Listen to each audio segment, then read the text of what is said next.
The jury's present and accounted for. Okay, please be seated.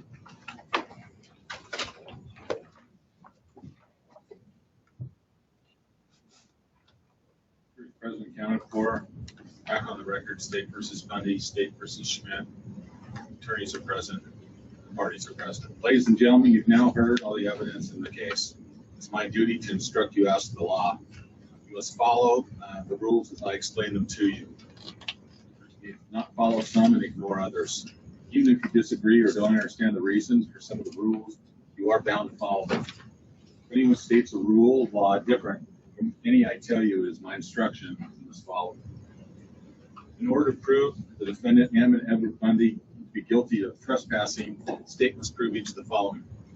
1, on or about August 25, 2020. 2, in the state of Idaho.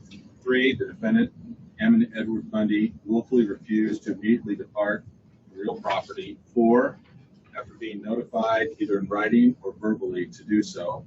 5, by the owner or the owner's authorized agent. And 6, the defendant was not on the real property under a landlord-tenant relationship.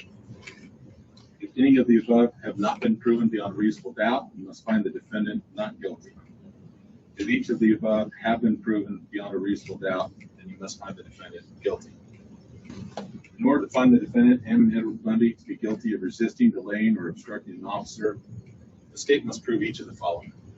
1, on or about August 25, 2020. 2, in the state of Idaho. 3, the defendant, Ammon Edward Bundy, willfully delay and or obstruct and or resist 4, a public officer. 5, the discharge or attempt to discharge any duty of the Idaho State Police and or Ada County Sheriff's Office.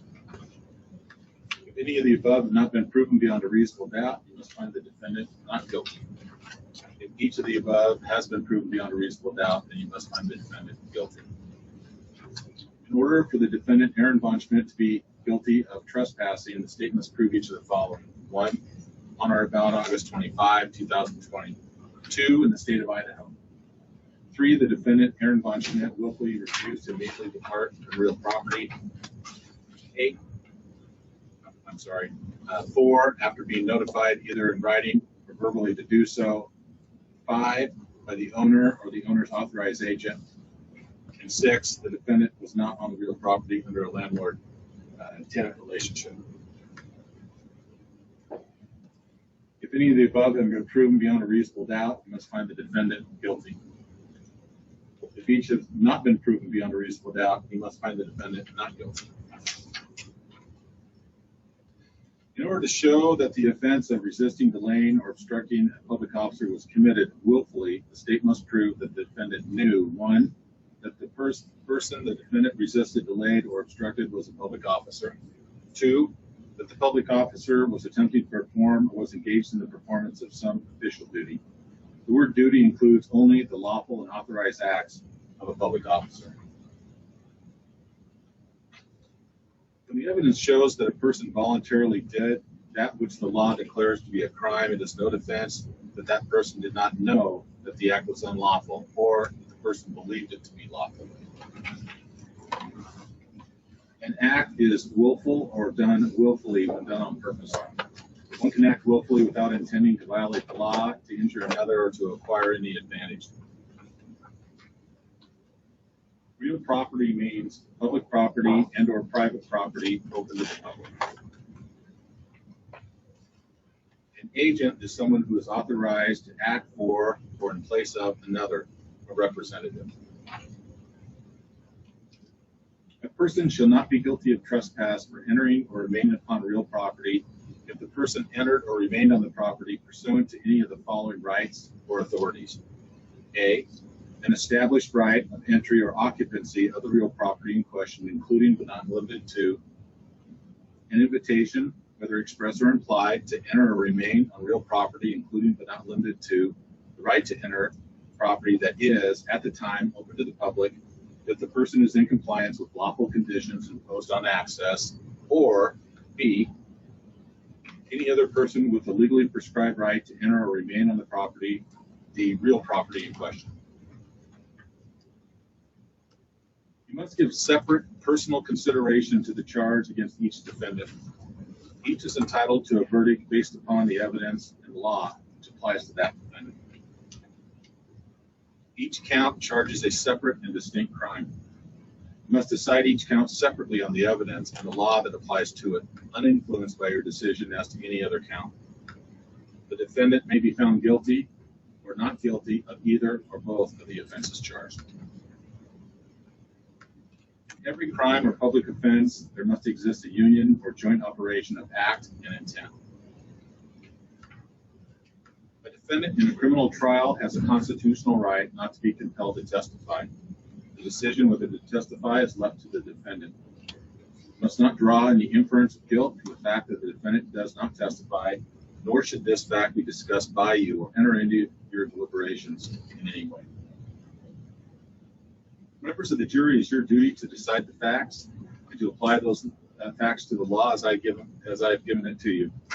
You are to decide the facts from all the evidence presented in this case. The evidence you are to consider consists of 1, sworn testimony of the witnesses, 2, exhibits which have been admitted into evidence, and 3, any facts to which the parties have stipulated. Certain things that you've seen or heard are not evidence, including 1, arguments and statements by the lawyers. The lawyers and or party are not witnesses. What they say in their opening statement, closing arguments, and or other times is included to help you interpret the evidence, but is not evidence. Now, you still may consider any testimony by any party as well. If the facts as you remember them differ in any way in the way the lawyers have stated them, follow your memory. 2, testimony that's been excluded or stricken, or which may have been instructed to disregard. And 3, anything you may have seen or heard when court was not in session. Certain evidence has been admitted for a limited purpose. At the time this evidence was admitted, you were admonished that it could not be considered by you for any other purpose other than the limited purpose for which it was admitted. Do not consider such evidence for any purpose except the limited purpose for which it was admitted. You've heard testimony of the witness concerning a statement made by them before this trial. Believability of the witness may be challenged by evidence that on some former occasion, the witness made a statement that was not consistent with the witness's testimony in this case. Evidence of this kind may be considered by you only for the purpose of deciding the weight to be given to the testimony that you did hear from a witness in this courtroom. This evidence of an earlier statement has been admitted to help you decide if you believe the witness's testimony. You cannot use these earlier statements as evidence in this case. I've outlined for you the rules of law applicable to this case, and I've told you some of the matters which you may consider in weighing the evidence to determine the facts. In a few minutes, counsel, Mr. Schmidt, will present their closing remarks to you. And then you will retire to the jury room for your deliberations. The arguments and statements of the attorneys are not evidence. If you remember the facts differently from the way the attorneys have stated them, you should base your decision on what you remember. The attitude and conduct of jurors at the beginning of your deliberations are important. It is rarely productive at the outset for you to make an emphatic expression as to your opinion of the case or state how you intend to vote. When you do so at the beginning, your sense of pride may be aroused and you may hesitate to change your mind, even if shown it is wrong. Remember that you are not partisans or advocates, but judges. For you, as for me, there can be no triumph except in the ascertainment and declaration of the truth. As jurors, you have a duty to consult with one another and to deliberate before making your individual decisions. You may fully and fairly discuss among yourselves all evidence that you've seen and heard in this courtroom about this case, together with the law that relates to this case as contained in these instructions. During your deliberations, each of you have the right to re-examine your own views and to change your opinion. You should do so if you are convinced by fair and honest discussion that your original opinion was incorrect based upon the evidence that the jury saw and heard during the trial and the law as given to you in these instructions. Consult with one another, consider each other's views, and deliberate with the objective of reaching an agreement if you can do so without disturbing your individual judgment. Each of you must decide this case for yourself, but you should only do so after a discussion and consideration of this case with your fellow jurors. However, none of you should surrender your honest opinion as to the weight or effect of the evidence or as to the innocence or guilt of the defendant just because the majority of the jury feels otherwise or for the purpose of returning a unanimous verdict. You are instructed as to the rules of law that may be necessary for you to reach a verdict. Whether some of these instructions apply will depend upon your determination of the facts.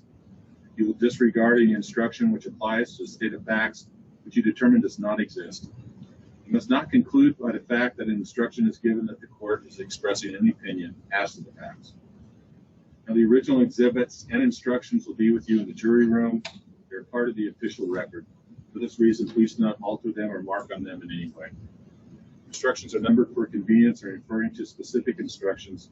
There may or may not be a gap in the numbering of these instructions. If there is, you should not concern yourself with such gap. Upon return to the jury room, select one of you as the presiding juror who will preside over your deliberations. It's that person's duty to see that the discussion is orderly, that the issues submitted for your decision are fully and fairly discussed, that every juror has a chance to express himself or herself on each issue. In this case, your verdict must be unanimous. When you arrive at a verdict, the presiding juror will sign it, and you will be returned to the bill from court. Your verdict in this case cannot be arrived at by chance, by lot, by compromise. If, after considering all the instructions in their entirety, having fully and fairly discussed the evidence before you, the jury determines it is necessary to communicate with me, you may send a note through the bailiff. You are not to reveal to me or anyone else how the jury stands until you have reached a verdict, or unless you are instructed by me to do so. A verdict form suitable to any conclusion you may reach will be submitted to you with these instructions. With that, the state may give its closing argument. Thank you.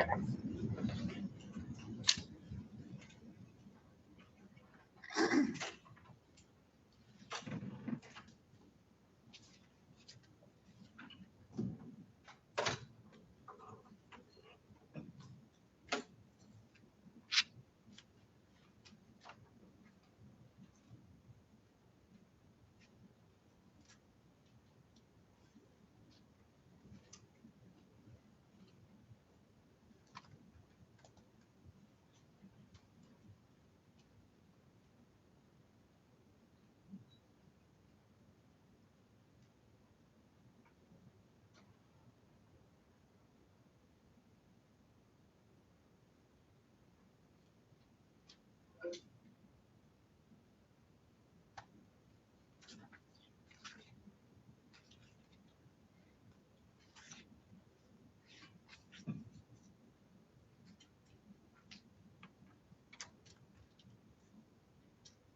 At the beginning of this trial, the state came before you and explained that this case was about the rules that govern our democracy and make it so everyone can participate in our democracy because they apply to everyone equally. The state also told you that the reason that we were here is because the defendants, Ammon Bundy and Aaron von Schmidt, decided that they get to choose which rules apply to them and which rules they have to follow. And I believe that the state's characterization of this case was reflected in all of the testimony and evidence that you heard during this trial, because we talked about all kinds of rules. We talked about the rules that apply to the Idaho legislature. We talked about the statutes that apply to Speaker Bedke's authority as Speaker of the House of the Idaho legislature. We talked about the rules of decorum, the rules in what parts of the Capitol apply where, and ultimately we talked about the rule that the defendants decided didn't apply to them when Sergeant Higley stood at the front of the Lincoln Auditorium and said, "You need to leave because someone with authority has said so." But the most important rules that I want you to consider are the rules that you just received from the judge, because those are the rules that during voir dire you all agreed you would apply to the facts of this case in determining that the defendants were guilty. Whether you agreed with the rules or not, you agreed that you would follow them. So let's talk about those rules. And let's talk about how the state has shown through those rules, has proven beyond a reasonable doubt that the defendants are guilty as charged. Starting with instruction number 3, this is a rule that applies to both defendants' cases and both of the charges. It applies to all of the elements that the state is required to prove. The state has the burden of proving its case beyond a reasonable doubt. But it's important that that doubt be reasonable. It's not a possible, not an imaginary doubt. It is a reasonable doubt based on the evidence presented to you. Under the facts of this case, the state has proven each of the elements of trespassing as Mr. Bundy is charged. First, on or about August 25th, 2020. Don't really believe that there is any dispute about whether this occurred on August 25th, 2020. You heard from the state's witnesses, you heard from law enforcement, you heard from Speaker Bundy, and ultimately you also heard from Mr. Bundy and his witnesses that this happened on August 25th, 2020. The state has proven that element of the offense beyond a reasonable doubt. Similarly, in the state of Idaho, it is not particularly in dispute in this case. You heard from law enforcement. They're all certified through the state of Idaho as Idaho law enforcement officers. You heard from Speaker Bedke. He showed you how the Capitol is organized, the Idaho State Capitol is organized. This is an exhibit that was admitted into evidence. And you also heard from the defendant. The state has proven this beyond a reasonable doubt.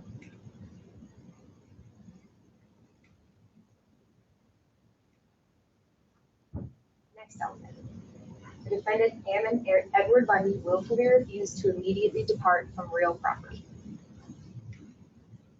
First, the defendant was identified, and in fact identified himself when he testified.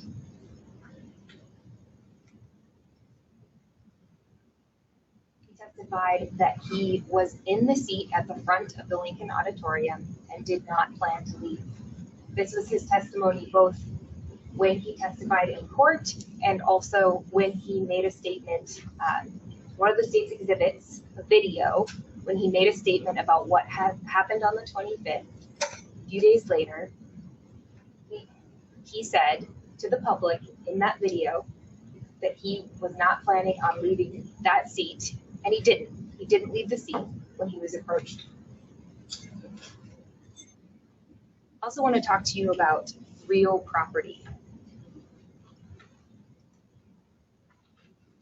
Because you received an instruction on this as well, and there was some discussion about this, the distinction between real property, public property, or private property. Well, that question is answered for you. In instruction number 16, real property means public property and or private property open to the public.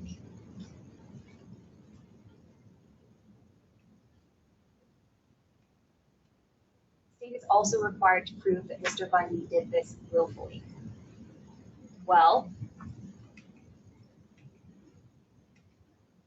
by the defendant's own statements on the stand, as well as in that video that was shown to you and that you will have an opportunity to review when you go back to deliberate.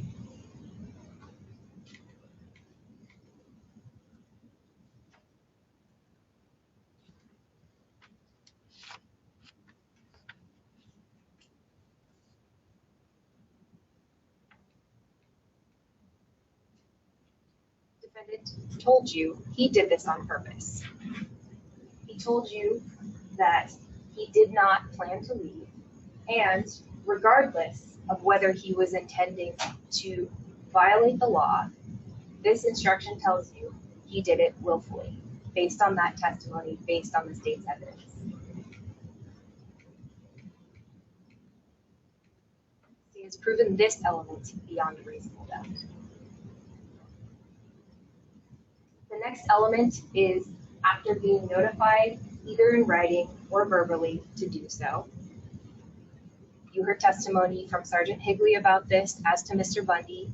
He indicated he was at the front of the auditorium. He came in after consulting with Speaker Bedke. He came in and ordered the room cleared. He indicated he made that announcement repeatedly, and Mr. Bundy testified that he heard that announcement. And in fact, in the video, he indicated he expected something to that effect. In addition, Lieutenant Ketchum testified that he approached the defendant personally on orders from his commanding officer, Sergeant Higley, and ordered the defendant to leave, just as Sergeant Higley had. And the defendant didn't move. He didn't respond to that order.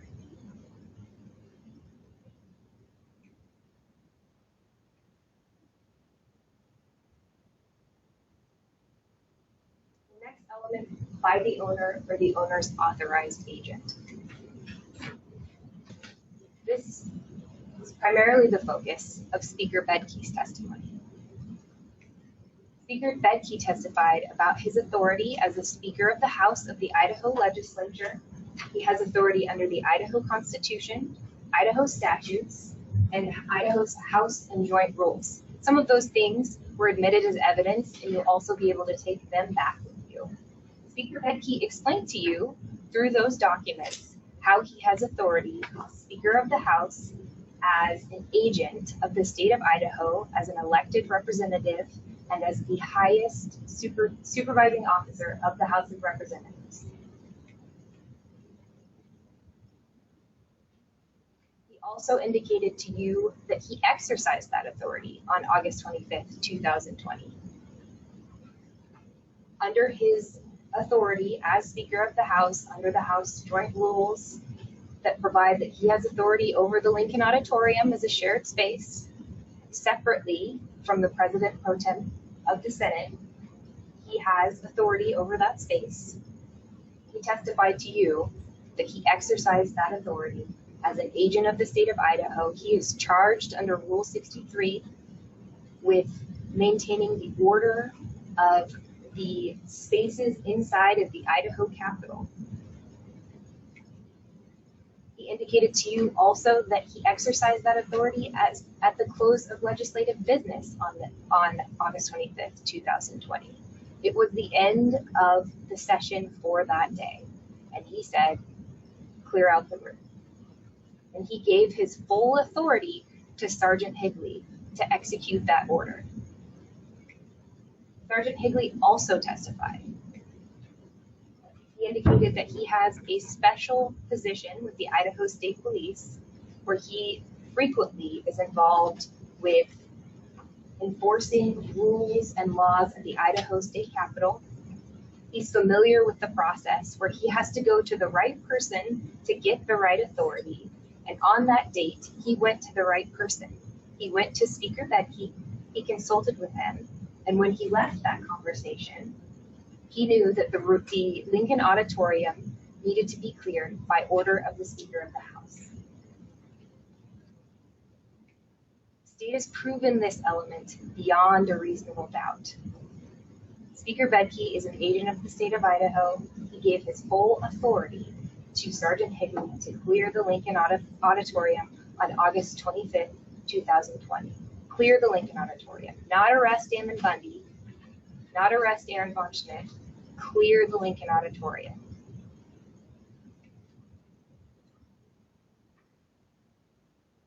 The last element is that the defendant was not on the real property under a landlord-tenant relationship. This seems fairly intuitive for public property, but Speaker Bedke did explain the type of property that the Idaho State Capitol is. It's not an apartment building. It's not a place where people stay. It's a public building where the people's business is done. You also saw some guidelines for public use outside of legislative use of the Idaho State Capitol building. And Mr. Bundy testified himself. He has not signed a lease agreement with the state of Idaho in relation to the Idaho State Capitol. Common sense tells you this. The state has proven this element beyond a reasonable doubt.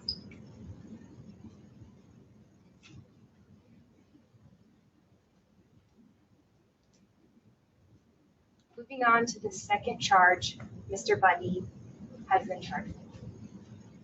Resisting, obstructing, or delaying an officer.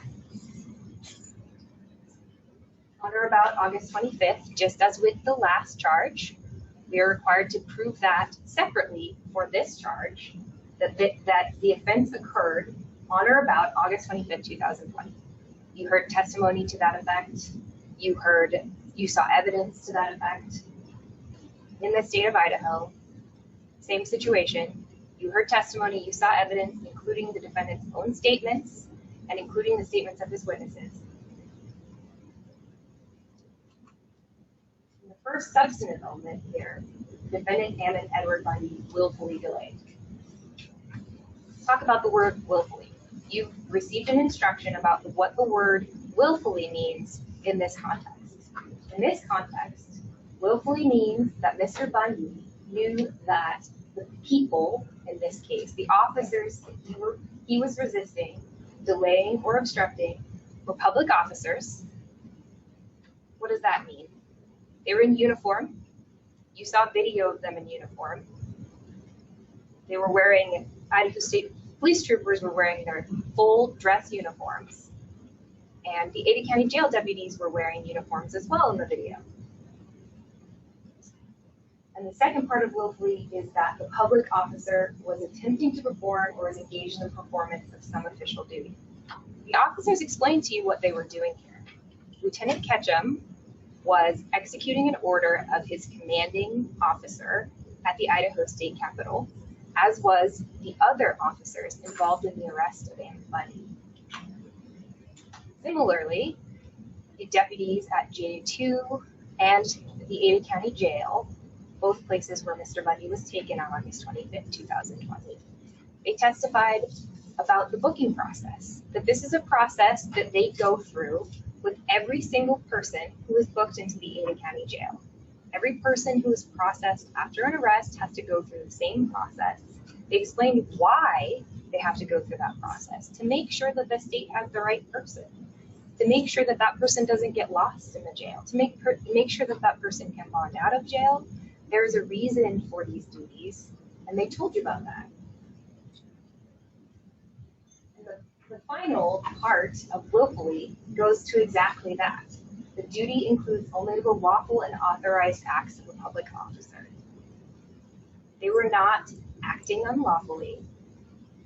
They were executing and enforcing the laws of the state of Idaho.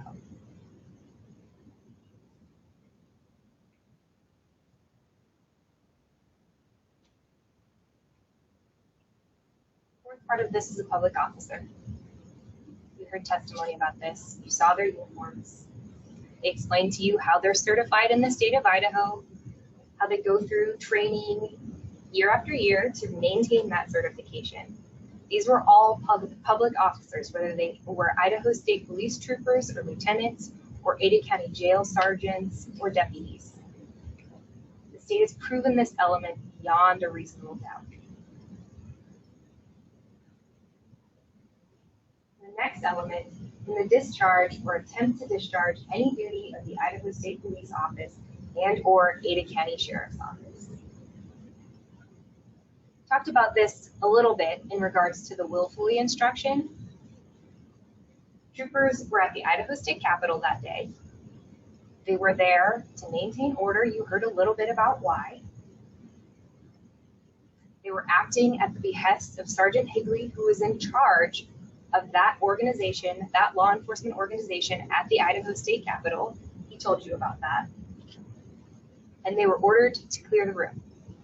And that's exactly what they were doing. Clear the room, and if they won't leave, they have to be placed under arrest, because that's the rule. That's the law. So when Ammon Bundy said, didn't say I'm not gonna move, but didn't answer, didn't move, went heavy, as he testified, cross-examination from the state, he went heavy. He was resisting or obstructing or delaying obstructing or delaying the discharge or attempted discharge of a public officer.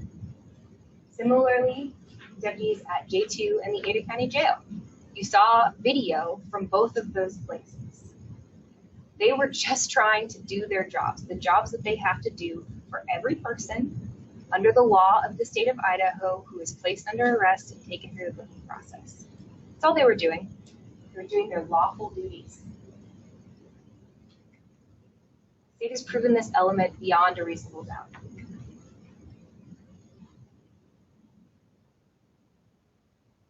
We'll talk a little bit before we move on from this about what it was the defendant was doing, because there was a lot of discussion in the defense's case about what the defendant did or did not do. The defendant did absolutely nothing. And by virtue of that, the Idaho State Police troopers and the Ada County Jail deputies had to pick him up, had to carry him around, had to spend 15 minutes, as you saw in the video, just trying to take a mugshot of Mr. Bundy. And ultimately, they had to say, okay, good enough, even though that mugshot wasn't in accordance with protocol. You also saw video of the state police troopers having to pick Mr. Bundy up. He's a big guy. Lift him into a patrol vehicle after he was placed under arrest, after he had been wheeled out of the Capitol because he refused to stand, pick him up and crawl across the back seat of a patrol vehicle to pull him inside. They explained to you why that was a problem. It took longer than it would take to arrest someone who's cooperating, who is following the law. It took substantially longer, regardless of whether other troopers were able to engage in other duties. It took those troopers longer than it would have if Ammon Bundy had followed their lawful commands. Same at the jail. It took them much longer to get him through that process, and ultimately they weren't able to completely get him through that process than it would have if he had just complied. They had to pick up his arms and put them on the table and roll his hands across the fingerprint machine. They had to get down on the ground to try and take a picture of Mr. Bundy from on the ground so that they had something to put in the system.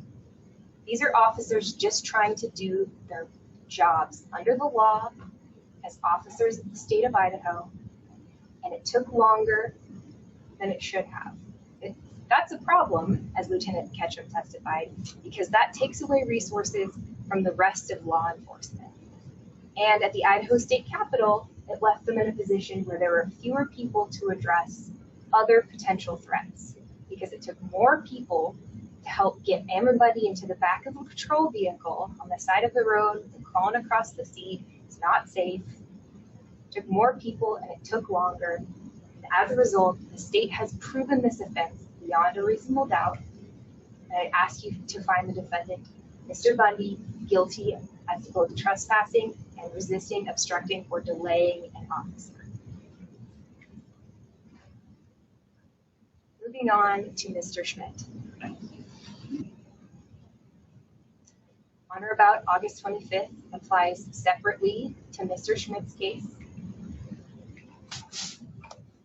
But similar to Mr. Bundy's case, the state's witnesses testified as to what date this occurred. Mr. Schmidt asked them questions and elicited testimony himself about what date this occurred on. And he also produced witnesses himself that testified about what date this occurred on. So he's proven this element beyond a reasonable doubt. In the state of Idaho, similarly, law enforcement testified, Speaker Bedke testified, defendant testified, or did not testify, but elicited evidence about this occurring in the state of Idaho.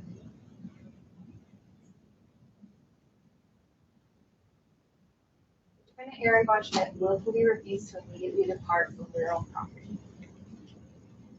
Going back to Sergeant Higley. Sergeant Higley went into the room after consulting with Speaker Bedke, after getting Speaker Bedke's full authority, went into the room and announced that it was to be cleared and the people remaining would be arrested. He testified that he made that announcement multiple times. He also testified in the state's case that he saw Mr. Von Schmidt while he was in that room making the announcement. He indicated to you that Mr. Von Schmidt was not there for the first initial announcement, but he saw Mr. Von Schmidt while he was making that announcement, and he saw that he didn't leave. Trooper Ballard also provided testimony about Mr. Von Schmidt. Trooper Ballard initially testified to you that he felt the defendant, or believed the defendant, was in the Lincoln Auditorium when the troopers first entered the Lincoln Auditorium. And that was contradicted by some of the evidence you saw today. And Trooper Ballard came back and said he made a mistake, but that was the only mistake he made in his testimony. And he explained to you why. There were other people in the room. You heard evidence about that as well. But ultimately, he himself ordered Mr. Schmidt to leave, and Mr. Schmidt did not leave. Trooper Ballard had a one-on-one conversation with Mr. Schmidt while Mr. Schmidt, as he testified, was holding his phone and said, "You need to leave." And Mr. Schmidt said, "Are these officers wearing body cam?" or something to that effect. His response was a question. So he asked him again, and his response was a question. So Trooper Ballard gave him a chance, and Mr. Schmidt chose not to leave. 5 minutes, right?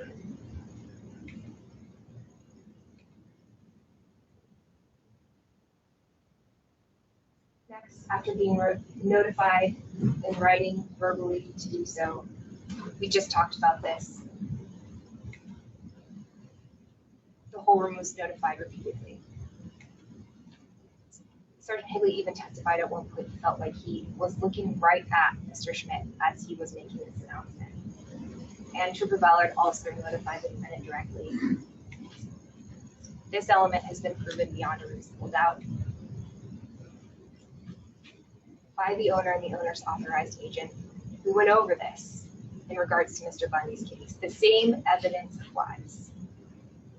Sergeant Higley had Speaker Bedke's full authority as the Speaker of the House of the Idaho State, the House of Representatives, the Idaho Legislature, the full authority to clear the Lincoln Auditorium, a room in which Speaker Bedke, or over which Speaker Bedke has authority. Vested in the Constitution, the rules, Idaho statute. This element has been proven beyond a reasonable doubt as to Mr. Schmidt as well. Finally, landlord-tenant element applies to Mr. Schmidt as well.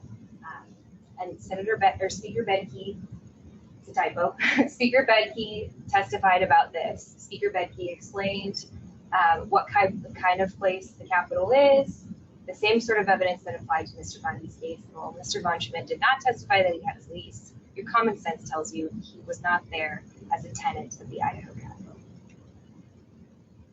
The state has proven beyond a reasonable doubt that Aaron Von Schmidt committed the offense of trespassing under the rules that you've been given by the judge today. Now I'm asking you to follow the rules, to do as you were just instructed by the judge. Tell the defendants that they don't get to choose which rules in the state of Idaho apply to them. The rules apply to everyone equally. Find the defendants guilty for that reason. Thank you. Thank you. Let's give a closing argument on behalf of Mr. Bundy.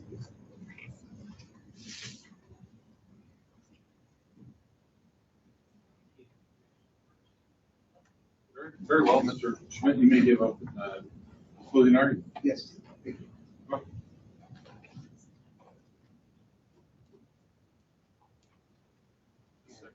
Counsel, do you want to take the PowerPoint down that you have? Mr. Schmidt? Yes. Right.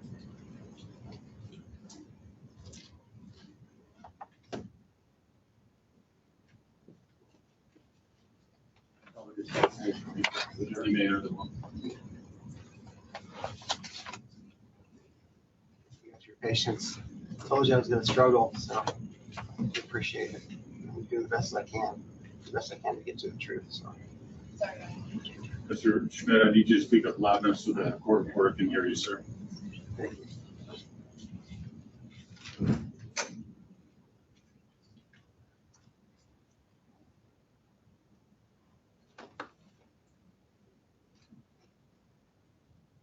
It has failed to provide the needed evidence in this case.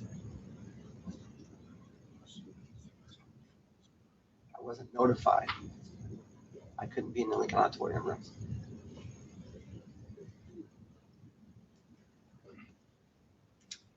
I did not willfully remain in the Lincoln Auditorium room.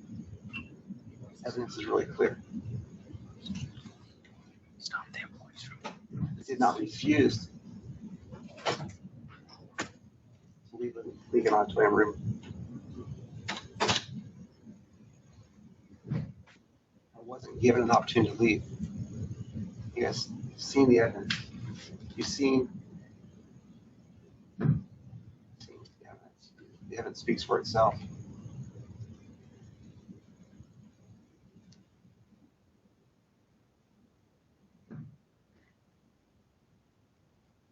The state has provided no evidence I intended to break any laws or rules.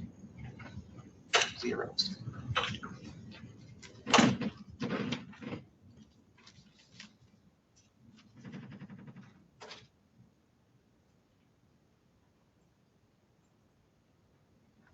Everything in evidence shows I wasn't in the room when the instruction was given.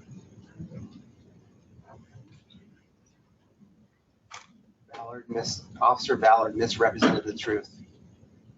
His report was very wrong. Very wrong.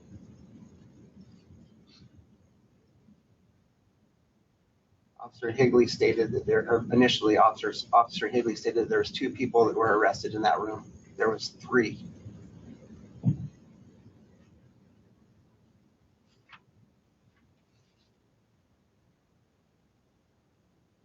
No one testified that Higley gave the authority to Ballard to give the command to me to leave. Nobody testified of that. Ballard was not the agent.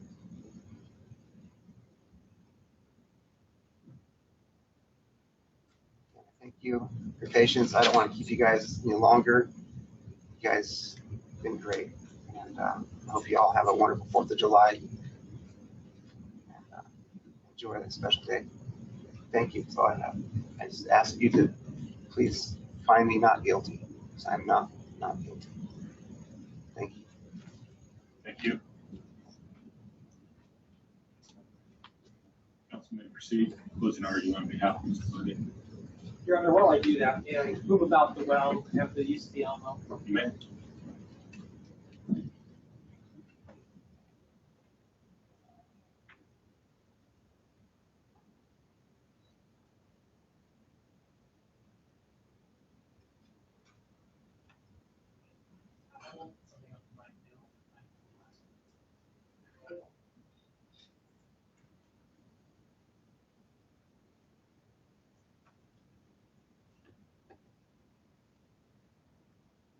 Thank you for being here on what might have been the longest week of our lives. At the beginning of this, I addressed you guys and I told you that I wouldn't be asking you to agree with Ammon Bundy or what he was doing or what he had to say. But I promised that I would ask you to stand up for his right to say it. Because in so doing, you're standing up for everyone's right to have a different opinion. Objection, Your Honor. This is improper closing argument as it's a call to action. Well, the statements of counsel are not facts in the case. They're merely submitted to you to interpret the evidence. I'll allow it. Go ahead, Mr. Bishop. I'm not asking you to agree with Mr. Bundy or to agree with what he was doing.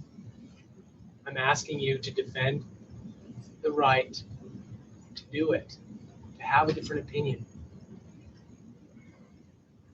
We went through quite a few pieces of evidence, including the testimony, the exhibits, the videos. There was a lot to sort through. There was pretty obscure rules that maybe we haven't never seen before, house rules, joint rules, and there's a lot to sort through. As a recap, first we heard from Sergeant Higley, correct? And he testified that he'd been in the room and that Speaker Bedke had told him to go down to the Lincoln Auditorium and clear it out at the end of business hours. And he in fact went down there at 5 o'clock. And Sergeant Higley also testified that he knew that the Lincoln Auditorium closed at 7 o'clock. We also heard from Officer Ketchum, who told us that when he arrested Mr. Bundy, during that whole process, Ammon Bundy left first among the whole group. And so while there's been allegations of a delay, there's been no accounting of a delay. The delay cannot be quantified because a real delay didn't exist, because by that logic, every single arrest constitutes a delay. We then heard from Officer Ballard, and he didn't speak much about Mr. Bundy, although he did have to come in and correct some testimony. We then heard from Officer Hale. He was from the Ada County Sheriff's Department, and he had taken part in the booking process of Mr. Bundy. Similarly, he couldn't really account for a delay. He just said generally that there was an inconvenience. The other two Ada County law enforcement officials said that, yeah, there maybe was an inconvenience, but you couldn't really account for a real delay because, again, by that logic, every single arrest is a delay. Finally, in the state's case in chief, we heard from Speaker Bedke. Now, Speaker Bedke testified to a few things that were later contradicted. First, he testified that the doors to Lincoln Auditorium are always locked. Of course, found that wasn't true. We'll get to that. Speaker Bedke also testified that he has all power under Joint Rule 63 to kick anyone out for any reason at any time for whatever motivation he has whatsoever. He also testified that the Lincoln Auditorium closes at 5, which also we found out not only from the defense's witnesses, but also from the law enforcement officers. No, the Lincoln Auditorium closes at 7, just like the rest. Speaker Bedke also testified that the Lincoln Auditorium wasn't open to the public, and we had an abundance of testimony that showed that that wasn't true. People would come in with their families all the time. It was open to the public. We then got to hear from Senator Christy Zito, a sweet grandma, a professional lady, an honorable lady, who stood up to her colleague and said, no, what Speaker Bedke said was not true. I've taken my grandkids through the Lincoln Auditorium. It's not locked. She also testified that the Rule 63 does not give Speaker Bedke unlimited authority to trespass anyone at any time for any reason. It just doesn't. And she would know. We then heard from Representative Judy Boyle, another honorable woman who stood up for what she knew was right and what she knew to be the truth. And she said those doors aren't locked. She said that Speaker Bedke doesn't have all power under Rule 63, and that the Lincoln Auditorium doesn't close at 5. It's open much later than that. We then heard from Diego Rodriguez, who similarly testified that he'd been to the Lincoln Auditorium several times, and it's open to the public. Several other witnesses gave similar testimony, and one of our final witnesses we had the privilege of hearing from Representative Nichols, and she testified that yeah, the room's open to the public, and that the Rule 63 doesn't give all unlimited authority to Speaker Bedke. She also testified that that'd be a worrisome precedent. She also testified that it would be worrisome if he had all authority under there, that he could kick out even her if she disagreed with him on the floor. He could kick her out, even if she'd maintained decorum. That is a dangerous precedent to set. The state has talked quite a bit about the rules and how Ammon Bundy thinks the rules don't apply to him. And that's just not true.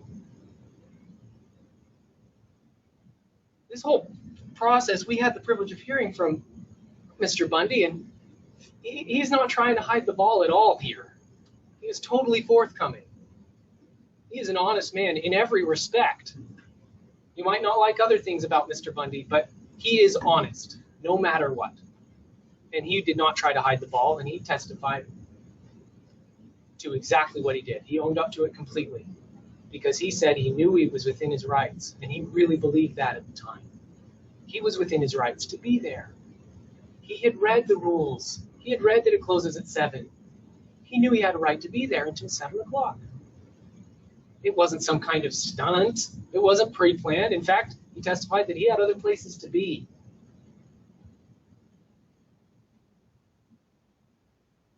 Ammon did follow the rules. And if we're going to talk so much about the rules, the prosecution hasn't pointed to a single rule that he broke. They can't account for the rule that Ammon Bundy broke. What rule? Additionally, and you'll have the opportunity to go through what's been called the jury instructions. It's a thick stack of papers that says, okay, this is kind of the guidelines for the jury, and if this, then this, if this, then this, right? The state mentioned those rules and referred to those rules, but the state left out a couple of those jury instructions.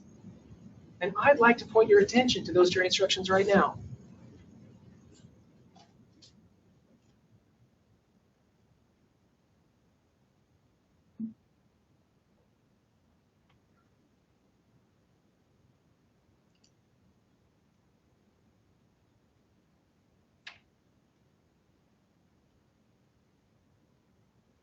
If Mr. Bundy had the right to be there and he was following the rules, then the duty that the law enforcement was executing was not a lawful duty. There's a reason this exception exists to a resist and obstruct charge. There's a reason. Because you can't be expected to help an officer arrest you for a crime you didn't commit. You're not required to do that. You're not required to help them. And Mr. Bundy testified that his actions were entirely passive. He had no hostility to law enforcement whatsoever. But he wasn't required to help them, so long as the duty they were executing wasn't lawful. So long as Mr. Bundy was within his rights, he didn't have to help them arrest him. And he didn't help them, but at the same time, he didn't cause trouble.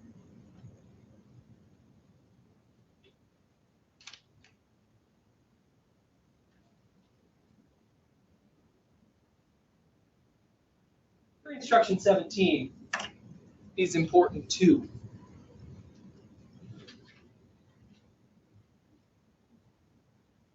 The word agent is important to, what we'll get to the trespassing jury instruction. The word agent is important to that instruction. An agent, as you can see, is someone who's authorized to act for or in place of another, a representative.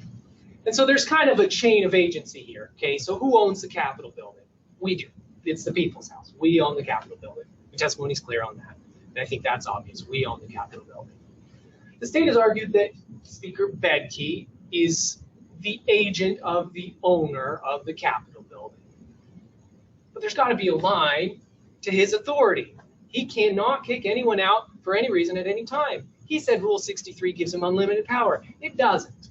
Because we had 3 honorable and brave legislators come in here and say that's not true. There has to be a limit on that power. Because if not, he could kick us out just for disagreeing with him. There's a limit, and he has to stay within that limit if he's going to be the agent of the owner. Additionally, it wasn't actually Speaker Bedke who came down there and said, everybody out, you're going to get charged with trespassing. That wasn't Bedke. In fact, Bedke had told Sergeant Higley to go do that, right? But that testimony was a little bit unclear because Speaker Bedke testified that he had thought that maybe somebody had come and told him earlier that they'd already refused to leave down there. And then Sergeant Higley said that wasn't true. That no, he hadn't told him that. And Sergeant Higley also testified that he was authorized to clear the auditorium at the end of the business day, but in fact, he changed it to, well, I got to do it at 5 o'clock, even though the end of business day wasn't until 7 o'clock.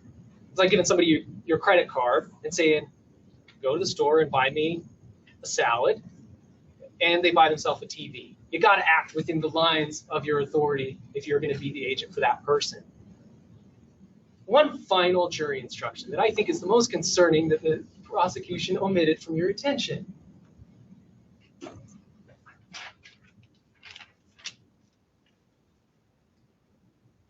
A person shall not be guilty of trespass for entering or remaining upon real property if the person entered or remained on the property pursuant to any of the following rights or authorities.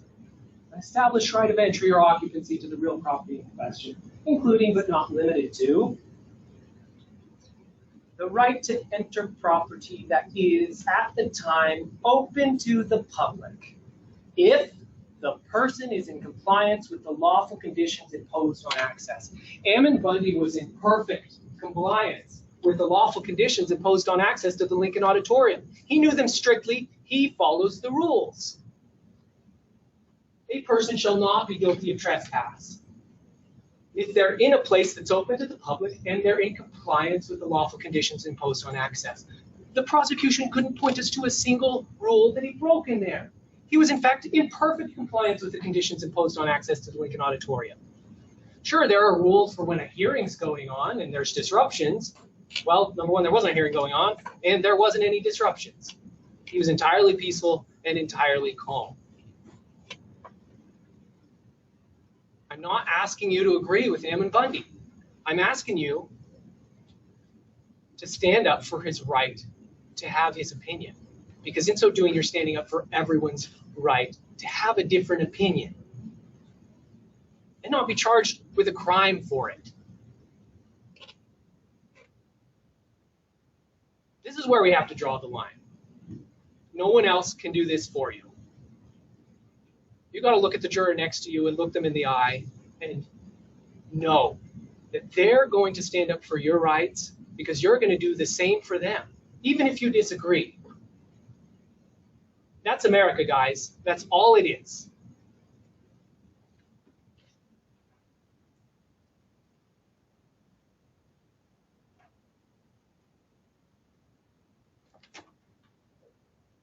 Thank you. May I inquire as to how much longer the state has?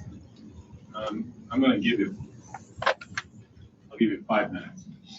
Thank you.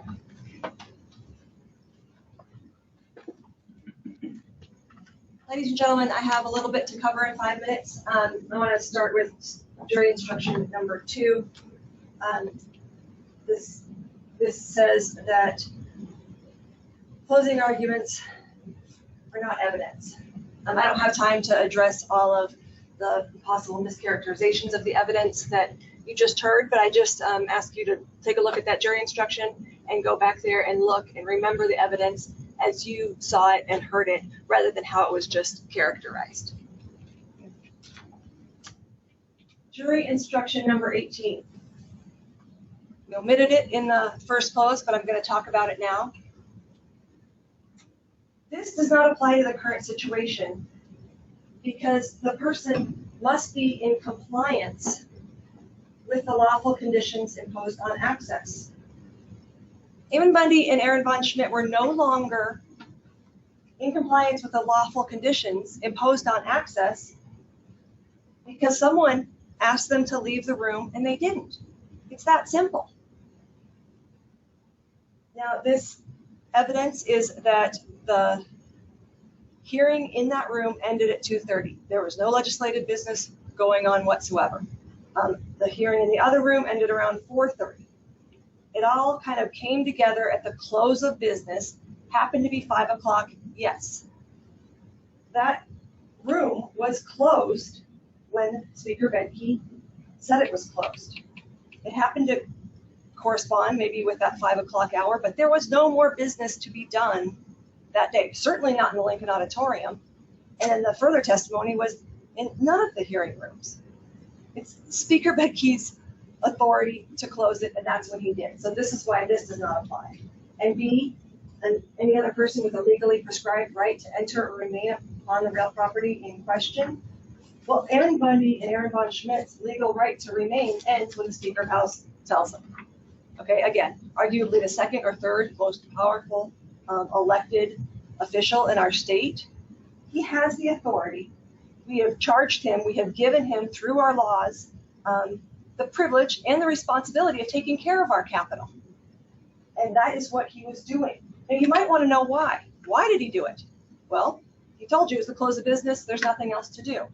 There was no direct evidence regarding this, but it is a fair inference that the events that Sergeant Higley testified to just a couple hours before, the events of the day before, had something to do with it. Why give a group an opportunity to stay in there past when they didn't need to be in there anymore? That's Speaker Benske's call, and that's a call he made, and that's a call that we all, whether you voted for him or not, collectively, that's why we elected him, to make those kinds of calls. And that's what he did that day. And so there is no, the lawful conditions imposed on access are gone. This is the biggest, most important jury instruction at this point. You know, don't think that because we're having a trial that the deliberation process needs to be hard or long. This can be very, very simple. The defendant, Mr. Bundy especially, okay, I'm just going to talk about him. He cannot come in here and admit every single element of these crimes and then say, I don't believe in them, and then ask you to find him not guilty. That's jury nullification, and that happens as a result of the jury doing something other than following the law. The state follows the law. You saw us work through our rule books, everything, all 4 days. You all follow the law because you responded to the summons of jury duty and set aside all that's going on in your lives for 4 very long days. The rest of us all follow the law. And we can't, you know, we can't just go with what we believe. If I don't believe that DUI laws apply to me, can I just go drive under the influence? No. I believe I can fly. We all know where this goes. This has nothing to do. It is no defense that the person did not know that the act was unlawful or that the person believed it to be lawful. How much time do I have? 1 minute, 30 seconds.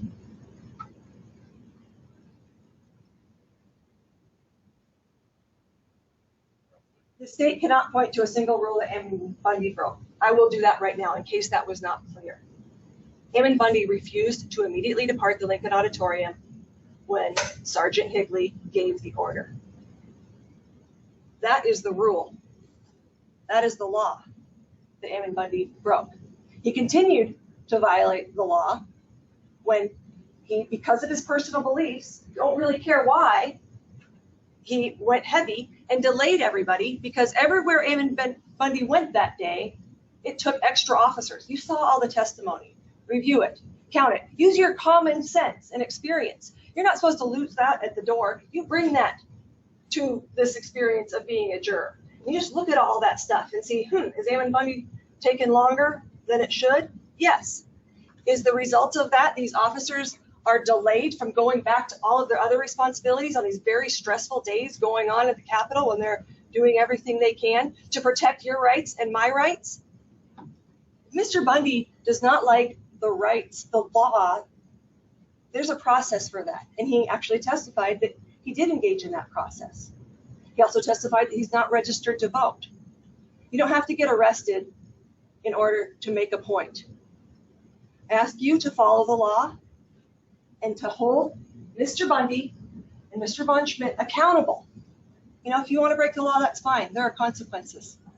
And the state, the people of Idaho are asking you to hold them accountable for doing so and find them guilty. Thank you. Thank you. At this time, Madam Clerk, if you would swear the bailiffs. Gentlemen, come forward.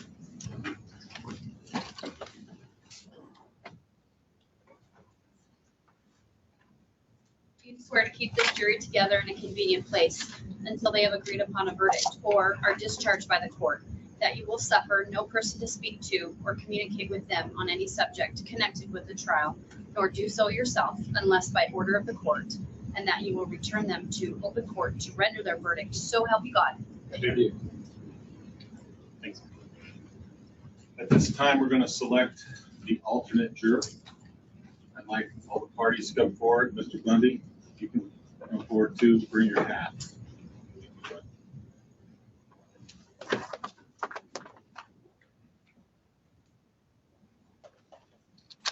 I have on 7 pieces of paper that I want council and parties to confirm. Numbers 1 through 7.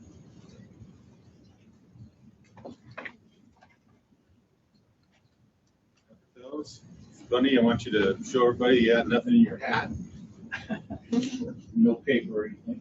I'm going to close these up. I'm going to put them in your hat with your permission. You're going to hold them away from me, and I'm going to select one. Okay?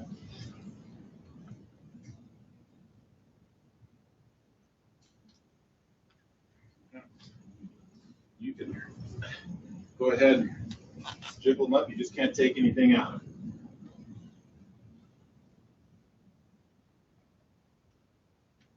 Juror number 7. That's juror number 7. Sir, don't leave quite yet. First of all, I want to thank you for being here throughout this process. And I want you to know that you're still on call. So the admonishments that I've given you throughout this trial to not form an opinion as to the guilt or innocence of the defendants, not to discuss this matter with anyone, still apply to you. I will need you to give your contact information to the marshal, who will give it straight to me. And I will call you if and when the jury reaches a verdict, so you know that your service is over with. All right? So I'm going to, at this time, ask the jury to go back into the jury room, deliberate,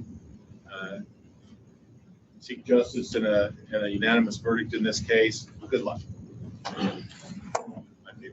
All rise. And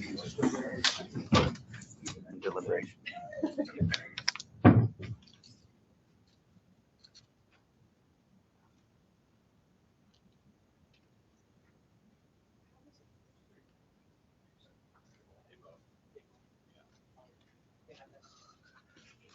It tells them just to select one.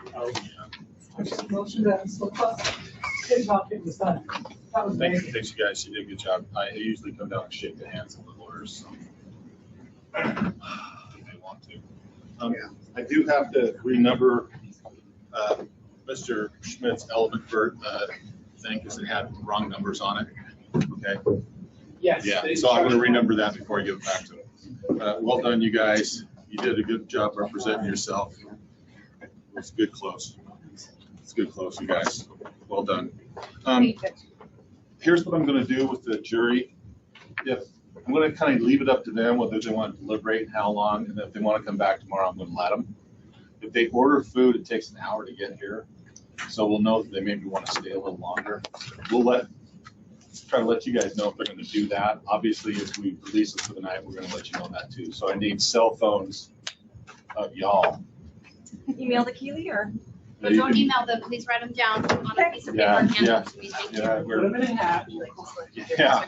So if we just do that, and then we'll keep you in the loop if they have a question. What's the protocol there? Like, do we? I ask you to be no more than 10 minutes away. If I have a question, I generally will come into the courtroom. I'll make a record. I'll let you read the question. I'll tell you what my proposed response is, and then you can make a record on it. So that's how that works. So, and that, thank you for your efforts.